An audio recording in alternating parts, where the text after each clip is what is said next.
Imagine reading a sentence one word at a time, and you are only allowed to remember a single sticky note. After each word you may scribble a new note to yourself, but you must throw the old one away. That is roughly the constraint that shaped an entire era of language models. Today we are going to feel that constraint, watch it break, and understand the trade that replaced it. The two ideas we will compare are sequential processing and parallel processing.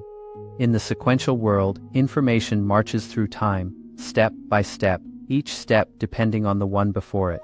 In the parallel world, everything happens at once, in a single sweep. These are not just engineering choices, they are two different theories of how meaning gets assembled. Let us start with a sentence, because language is where this story lives. Take the phrase, "The cat that chased the mouse was tired." To understand who was tired, you have to connect the word tired all the way back to the word cat, leaping over everything in between. Holding that thread is the whole problem. First, the sequential approach, embodied by the recurrent neural network, or RNN. The core idea is beautifully simple. There is a hidden state, a little bundle of numbers that acts as the model's memory. It reads one token, updates the memory, then reads the next token, and updates again. The memory is the only thing carried forward. Let me make the hidden state concrete. Picture it as a small vector, just a handful of numbers, like a compressed summary of everything read so far. It is not the words themselves, it is a squeezed-down impression, a fingerprint of the past. Every new token nudges that fingerprint into a slightly new shape. Here is the recurrence in motion. Token 1 arrives, combines with an empty starting memory and produces hidden state 1. Token 2 arrives, combines with hidden state 1, and produces hidden state 2. The pattern repeats, each new state built from the previous state and the current token. This is the loop that gives recurrent networks their name. Notice the crucial detail. Hidden state 2 cannot be computed until hidden state 1 exists. And hidden state 1 needs hidden state 0 first. There is a strict order. The computation is a single file line and no token may cut ahead. This dependency is the heartbeat of sequential processing. Let us watch a full sentence flow through this machine. Each word steps in, the hidden state shifts, and by the end a single vector claims to summarize the entire sentence. It feels almost magical, 8 words compressed into one evolving memory. But that compression is exactly where trouble begins. Think about what the memory must carry. By the time we reach word 8, the influence of word 1 has been overwritten 7 times. Each update mixes the old memory with new information, and a little of the past gets washed out every step. The signal from long ago grows fainter and fainter. This fading has a name, long-range decay. The farther apart two tokens are, the weaker their connection through the hidden state. Nearby words influence each other strongly. Distant words communicate only through a whisper that has passed through many hands. It is a game of telephone stretched across a sentence. We can even feel why decay happens mathematically, without any heavy formulas. Each step multiplies the old memory by some factor and adds the new. Multiply a number a little less than 1 by itself many times, and it shrinks toward nothing. Multiply a number a little more than 1 many times and it explodes. Both are disasters for long-range memory. This is the famous vanishing and exploding gradient problem, seen from the memory side. Information that must survive many steps either evaporates or overwhelms. Engineers fought this for years with clever gates and gating mechanisms, and those helped. But they never removed the fundamental fact that memory must travel through every intermediate step. Let me name the deepest cost, the one that will drive the rest of this story. To connect token 1 to token 100, the information must pass through 99 intermediate steps. The path length between distant tokens grows with the distance between them. Long-range understanding requires long journeys. Now shift from what the model can remember to how fast it can compute. This is where the sequential constraint bites hardest, because each step depends on the previous one. The steps cannot be done at the same time. They must be done in order, one after another, like laying bricks where each brick rests on the last. Let us measure this with the language of scaling. If a sentence has n tokens, the recurrent network needs n steps that must happen in sequence. We say the sequential depth is order n. Double the length, double the number of steps you must wait through. The clock time grows in lockstep with the sentence. Here is why that matters in the real world. Modern hardware, the graphics processor, is a machine built to do thousands of things at once. It is a stadium full of workers waiting for tasks, but a strictly sequential loop hands them one task at a time. Most of the stadium sits idle, tapping its feet. So the recurrent network faces two intertwined problems. Information decays over distance, and computation cannot be parallelized. Both problems have the same root. Everything must funnel through a single, one-dimensional chain of hidden states. If we want to fix this, we have to break the chain itself. So let us ask a bold question. What if we did not force information through a chain at all? What if every token could look directly at every other token, no matter how far apart, in a single step?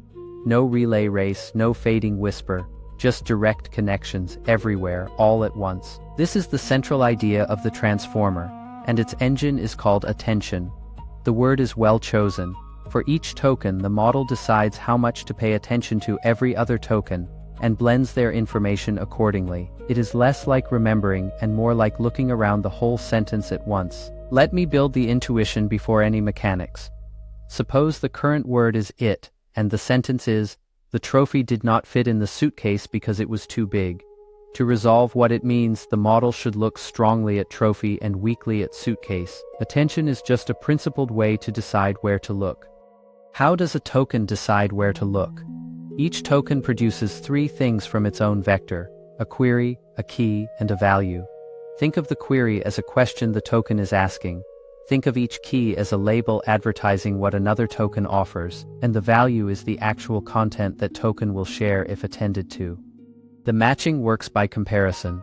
A token's query is compared against every other token's key. When a query and a key point in similar directions, they score high, meaning this is relevant to what I am looking for. When they point in different directions, the score is low. It is a similarity measurement, repeated for every pair. Those raw scores are then squashed into weights that sum to 1, using a softening step.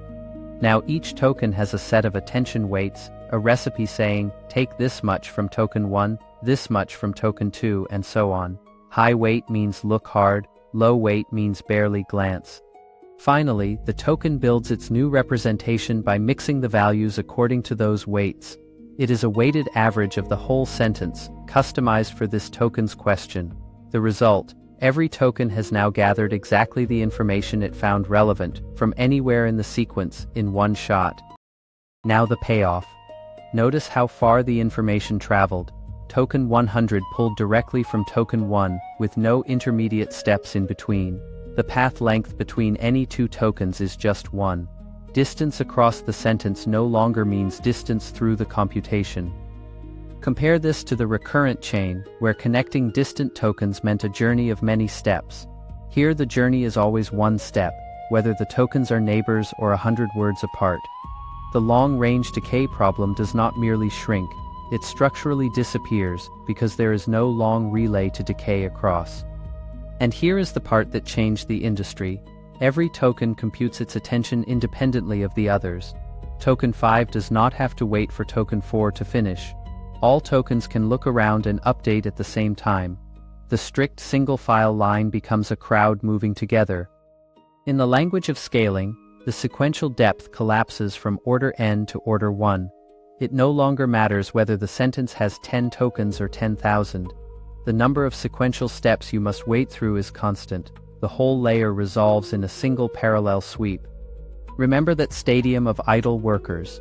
Now every worker gets a task in the same instant. The graphics processor, built for doing thousands of things at once, is finally fed thousands of things at once. This alignment between the algorithm and the hardware is the quiet reason transformers could be trained on the entire internet. Let me show the shape of the actual computation, because it is elegant. All the queries stack into one matrix. All the keys stack into another. Multiply them together, and in a single matrix operation you get every score for every pair of tokens at once. One multiplication replaces the entire nested loop.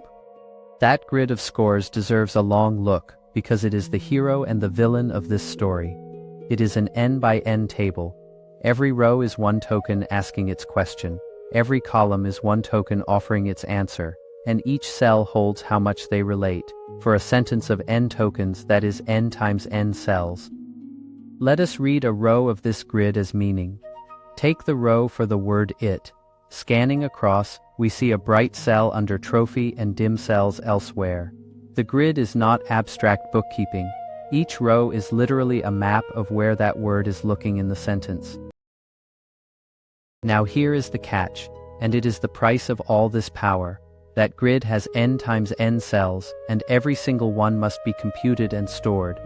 Doubling the sentence length does not double the work, it quadruples it. The cost of attention grows as n squared. We have traded a memory problem for a size problem. Let us feel that quadratic growth viscerally. A sentence of 100 tokens needs 10,000 cells, 1,000 tokens needs 1,000,000, 10,000 tokens needs 100 million cells. The grid does not just get bigger, it balloons faster and faster as the context window grows. So we can now state the trade cleanly. The recurrent network was cheap in space but expensive in sequential time, and it forgot the distant past. The transformer is cheap in sequential time and never forgets, but it pays a quadratic price in the size of that attention grid. Two designs, two very different bills. Why was this trade worth making? Because of what computers are good at. Sequential time is precious and hard to parallelize, so paying more of it hurts badly.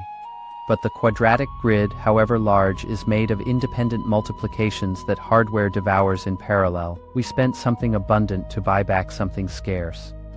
There is a subtle bonus hiding in the grid. Because attention compares every token to every token directly, the model can discover relationships no one designed by hand. Subjects linked to their verbs, pronouns linked to their nouns, quotes linked to their speakers. These patterns emerge inside the grid, learned purely from data. One more refinement makes attention even richer. Instead of a single grid, transformers use several in parallel, called heads.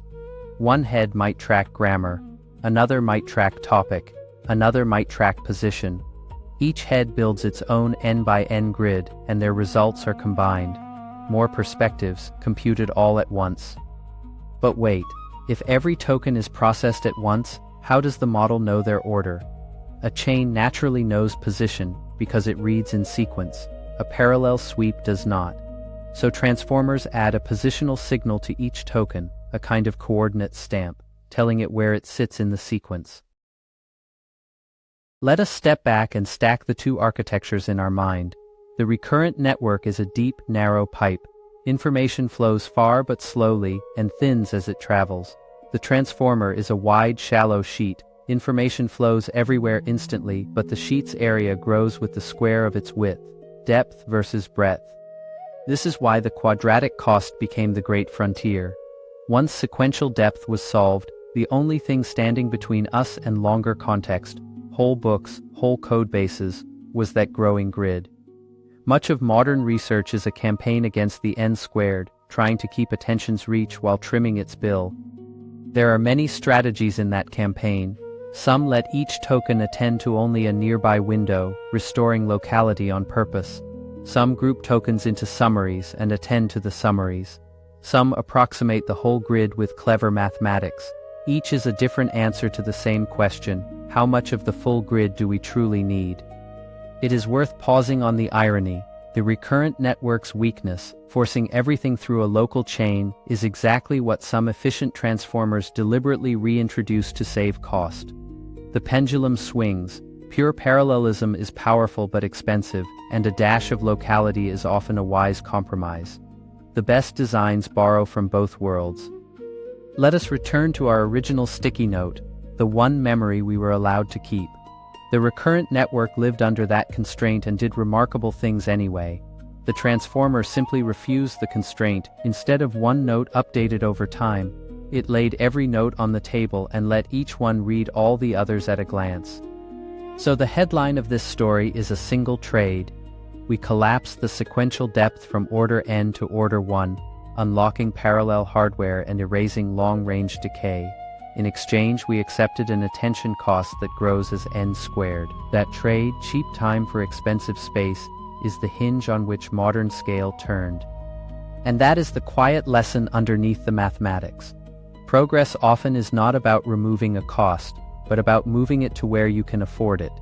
The recurrent network spent scarce sequential time. The transformer spends abundant parallel arithmetic. Same problem understanding a sentence, but a wiser choice of what to pay with. That choice is what made scale possible.